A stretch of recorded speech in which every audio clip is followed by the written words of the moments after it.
on First at 9 this Thursday, the 9th of May 2024. Constrained. No state sector salary increase this year, says the President. 2024 ආර්ථික වර්ධනය වන ස්වරූපය මෙන්ම රාජ්‍ය ආදායම් වැඩි වන ආකාරය පදනම් කරගෙන රජයේ අංශයේ වැටුප් පිළිබඳ යලි සලකා බැලීමක් කළ හැක්කේ ලබන වසරේදීයි. ඒක තමයි ඇත්ත. Towering amendments.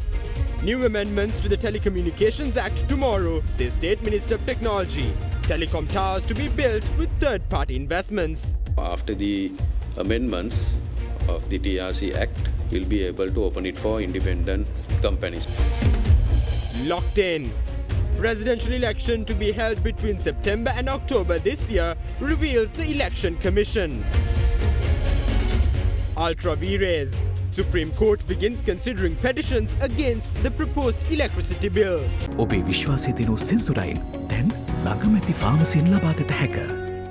This is Derana First at 9. Live from Studio 24 in Colombo. Good evening and welcome to Derana First at 9. I'm Aditya Drisingha joining you live with the latest in Sri Lanka and around the world. Now in your top story tonight, President Ranil Wickremesinghe assures that the discussions between the government and Sri Lanka's official creditors committee on debt restructuring have yielded positive results. Speaking in Parliament today, the President further highlighted that the ultimate goal of the debt restructuring process is to reduce the country's total debt down to 95% of the gross domestic product by 2032 and added that achieving debt sustainability is imperative in Sri Lanka's march towards economic progress.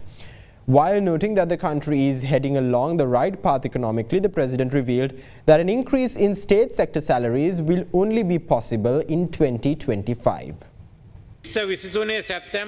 We have made incremental gains in September 2023. We have taken steps to keep government expenditure under control. Previously, state income was as low as 8% of the gross domestic product. That was nowhere near sufficient to manage the government's expenditure, which stood at over 20% of the GDP. In light of those conditions, we saw no alternative other than to increase state income. To meet that end, we have instilled fiscal discipline in the country by implementing a series of reforms. The other major reform that was needed urgently was debt restructuring. It was also a key requirement needed to secure the International Monetary Fund agreement in September 2022. During December 2022, the country's total debt stood at over 128% of the GDP. During December 2022, the country's total debt stood at over 128% of GDP. To address that issue, we launched a debt restructuring program comprising three basic categories. The first of those categories was the restructuring of local debt, which we completed in 2023. The second category was the restructuring of the debt obtained by foreign countries. By November 2023, we were able to reach agreements in principle with those countries. These countries include both members of the Paris Club as well as China, a non-Paris Club member. The next step in the process is to sign memoranda of understanding with those creditor nations. To prepare the drafts required for that purpose, the government has entered into discussions with the country's official creditors committee. Discussions are also being held between the government and China's Exim Bank. The third category is the restructuring of commercial debt. Clifford & Chance and Lazard have been providing legal and financial advice for Sri Lanka during these discussions. So far, discussions have yielded positive results. Our hope is to conclude these discussions by mid-2024. The ultimate goal of the debt restructuring process is to reduce the country's debt down to 95% of GDP by 2032, maintain the country's gross financial requirement at 13% annually, and ensure foreign debt servicing remains below 4.5% annually. All of us must work towards these goals. This is the only path to achieve debt sustainability. The country's economy cannot achieve long-term growth without debt sustainability. However, considering this year's economic growth as well as the growth trajectory of the state revenue, an increase in state sector salaries can only be contemplated in 2025. ජීවිතේ හැම තැනකදීම smart වෙන්න පොලිය විතරක් ගෙවාගෙන යන්න CDB Smart Draft. Now, the Election Commission says that the presidential polls will be held between the 17th of September and the 16th of October 2024, abiding by the provisions of the Constitution and the Presidential Elections Act number 15 of 1981. Issuing a statement, the chairman of the Election Commission, RMAL Ratnayaka, said it will accept presidential nominations within the time frame specified by law. The Election Commission chairman's statement comes as Sri Lanka's key political parties are gearing up for elections, with some parties expected to form loose political alliances to support their candidates. Now, former CEO of the National Medicines Regulatory Authority, Dr. Vijit Gunasekara, was arrested by the Criminal Investigation Department yesterday. Consequent to his arrest, Dr. Gunasekara was questioned for more than 10 hours by the CID. Dr. Gunasekara was apprehended by the CID in connection with the procurement of the substandard vials of human intravenous immunoglobulin. While considering the submissions made by the prosecution and the defense in the legal matter on the same issue, the Maligakanda Magistrates Court ordered 9 suspects, including former Health Minister Keheliya Rambukwala, to be placed in remand custody until the 20th of May. However, one suspect, former Deputy Director of the Medical Supplies Division of the Ministry of Health, Dr. Tusita Sudarshana, was released on bail on medical grounds. Now, in other news, the consideration of the petitions filed before the Supreme Court seeking an order declaring that key sections of the Sri Lanka Electricity Bill submitted by the government to Parliament recently are in violation of the Constitution commenced today. The petitions were submitted by the parties, including the Secretary of the Ceylon Electricity Workers Union, Ranjan Jayalal. The petitions were taken up for hearing before a 3-member Supreme Court bench consisting of Justices Vijit Malalgoda, Shiran Gunaratna and Arjuna Besekara.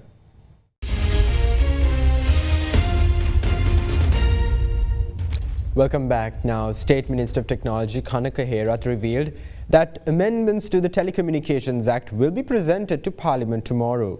Joining a press briefing today, the minister said through the amendments, the government expects to source private sector investments for telecommunication towers in the country. We will be presenting the amendments to the Telecommunications Act to Parliament tomorrow. The Act is being amended after 28 years and it is a crucial step in digitalization process of the country. I think it will be taken up for debate within a month or two.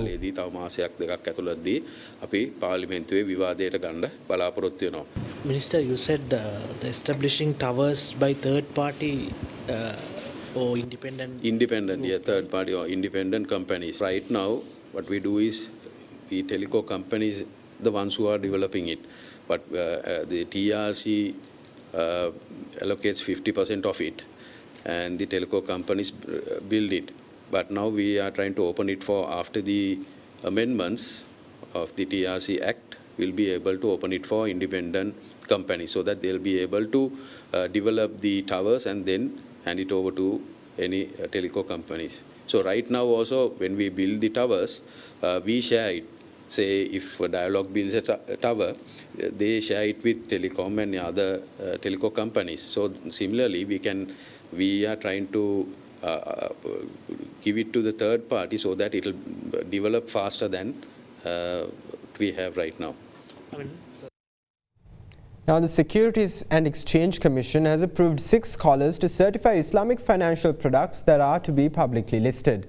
The approval of the list of scholars, collectively called supplementary service providers, were considered essential by the SEC in view of the products that require Sharia compatibility and also to satisfy the needs of Islamic investors. The Securities and Exchange Commission of Sri Lanka approved a list of accredited Sharia scholars authorized to certify the Sharia compliance of Islamic capital market products intended for listing on the Colombo Stock Exchange in accordance with the CSE listing rules. Now, meanwhile, State Minister of Finance Srihan Semasinga says that the Canadian High Commissioner to Sri Lanka, Eric Walls, reaffirmed Canada's support for Sri Lanka's economic stabilization. The State Minister shared the Canadian High Commissioner's affirmations following a meeting yesterday at the Ministry of Finance. The Minister said further discussions were held on the economic and other important reforms carried out in Sri Lanka and the country's economic stabilization program, which includes the progress in debt restructuring process. Now, the Colombo Stock Exchange continued to surge with a positive momentum and made significant gains during today's trading session. The SPI settled at 12,396.9, up 0.35%, while the S&P Sri Lanka 20 settled at 3,672.78 points, up 0.89%. High net worth and institutional investor participation was noted in John Keel's Holdings and Aitken Spence and Lanka Milk Foods. Mixed interest was observed in Dialog-Axiata, Lanka IOC and National Development Bank.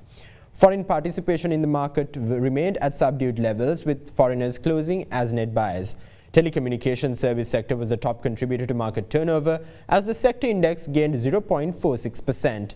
The banking sector was the second highest contributor to the market turnover, with the sector index increasing by 1.45%. Now let's take a look at how the Sri Lankan rupee performed against other currencies worldwide.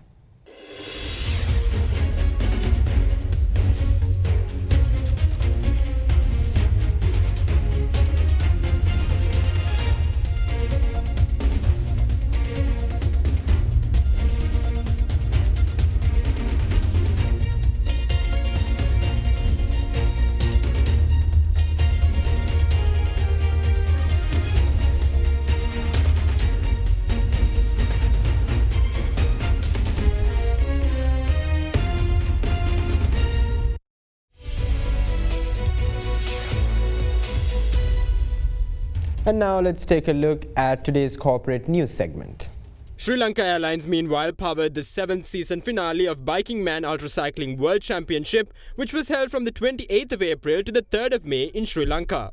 The itinerary of Biking Man Ultracycling World Championship was crafted to showcase iconic Sri Lankan tourist hotspots as well as to captivate athletes and adventure enthusiasts. As the official airline partner of the event, Sri Lankan Airlines used the occasion to springboard content promoting Sri Lanka on social media as well as on European sports channels and within the Biking Man network. In other corporate news, Sanasa Development Bank PLC called on national policymakers to support the country's banking sector and businesses through maintaining policy consistency over the coming years. In its annual report for 2023, the company said unpredictability regarding key economic indicators such as interest rates cause economic paralysis, with banks hesitant to lend and businesses unable to borrow. The company further said consistency in economic policy and taxation is a critical factor in driving a steady and sustainable path to development as Sri Lanka enters a recovery phase.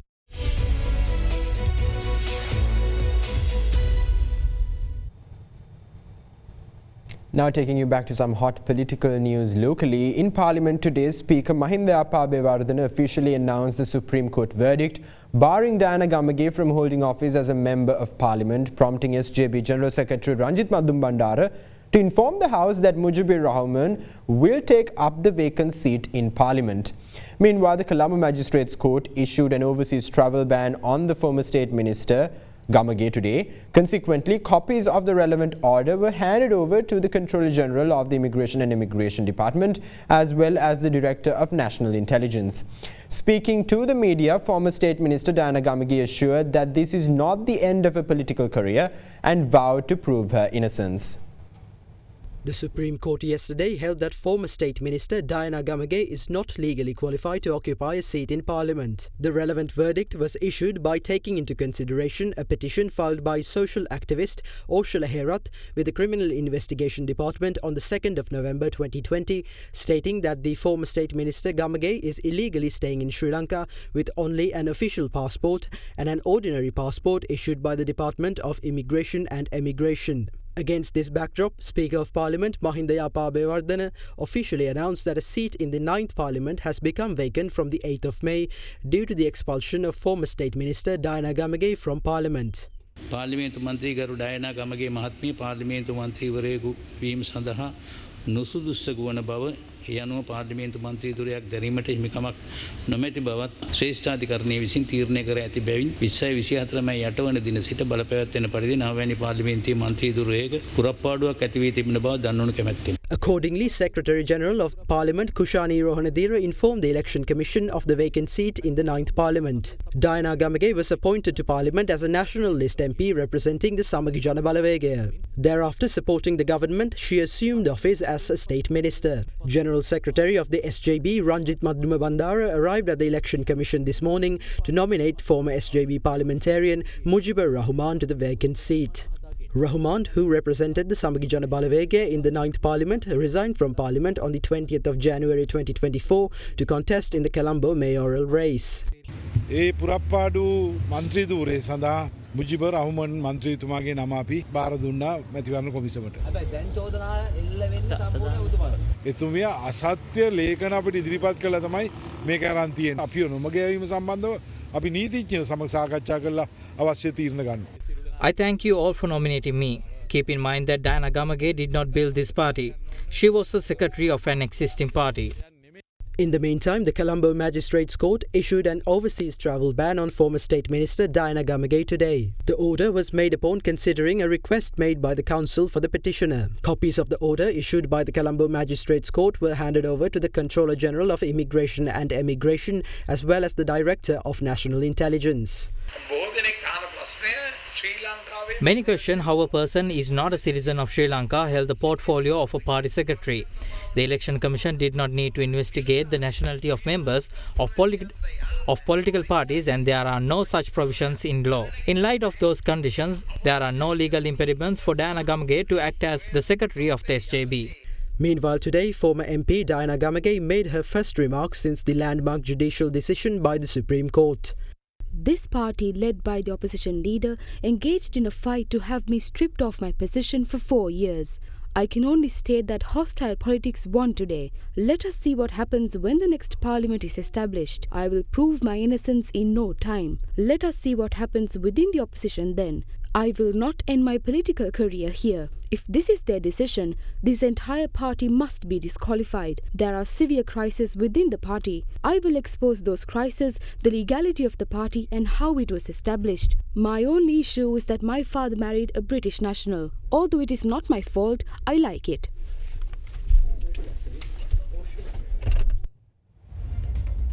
And that's all the news we have for you tonight. Thank you. Have a great night.